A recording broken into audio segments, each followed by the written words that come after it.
جب سے یاد ہے تب سے سامان لا لا کے گھر کو سجا سجا کے کیا فائدہ نا.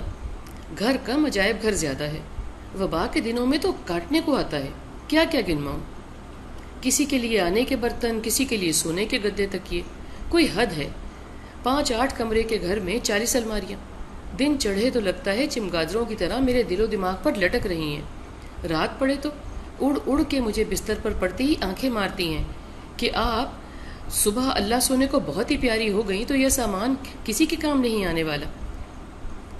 باورچی خانے کی الماریوں سے برتن چیخے مارتے ہیں. کوئی کہتا ہے نہ ہم میں پکاتی ہو، کوئی کہتا ہے نہ ہم میں کھاتی ہو، تو کیوں نہیں کسی کو دے آتی کہ کسی کے کچھ کام ہی آ جائے. آج میرے ایک بہت ہی پیارے چائے کے سیٹ کی الماری نے مجھ سے کہا، دیکھو نا کبھی دیکھ ہی لیا کرو. ہم میں کچھ تو پڑے پڑے تڑک گئے ہیں گرم سرد سے، نزاکت کے مارے، جن کو کبھی ہوا نہیں لگی اور 50 سال کے ہو گئے. شہر بدل بدل کے اور گھر عدل بدل کر. مزید الماریاں نہ بڑھاؤ، دل بڑا کرو، کچھ سامان آگے بڑھا دو. اس کی یہ بات دل میں قیام کر گئی. میں نے برتنوں کے کئی ڈبے بنا ڈالے اور چند دوستوں کو فون بھی کیا کہ ڈرائیور بھیج دیں. چند اللہ سونے کی نظر کر دیے، ایک فلاحی ادارے کو بھیج دیے. اللہ اللہ خیری صلاح. تھک کر آ بیٹھی خود کے کمرے میں تو ایک الماری بولی، ادھر دیکھنا.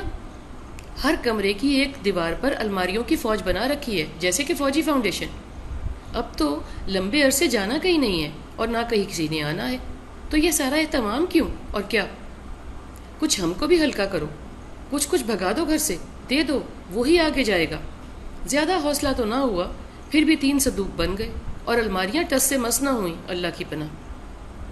اسٹور میں جانے کی سکت تو نہیں تھی، مگر دل نے کہا اس سے بھی اب فارغ ہو جاؤں. کہہ ڈالوں کر ڈالوں جو بھی کرنا ہے. دیکھوں ان کی پٹاری میں کیا ہے. وہاں جا کر دیکھا کمبل رضائیوں کے ڈھیر، چادروں کے گھیر اور کمبلوں کے ہیر پھیر سے چکر آ گیا.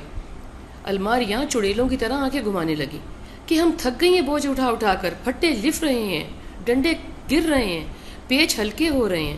آسانی دو کسی اپنے کو، کسی اجنبی کو، کسی کے چہرے پہ مسکراہٹ دو، کسی کو سکون دو، کسی کو فکر سے آزاد کرو کہ جاڑا آ گیا تو ہم کیا کریں گے. حیران ہوں، ویسے میں نے کبھی دل کی آنکھ سے دیکھا ہی نہیں اور بھرتی رہی ان کو، ڈھوتی رہی چیزیں. کبھی دل کے کانوں سے آج سے پہلے سنا ہی نہیں کہ کیا کہہ رہی ہے مجھے میری ذخیرہ اندوزی.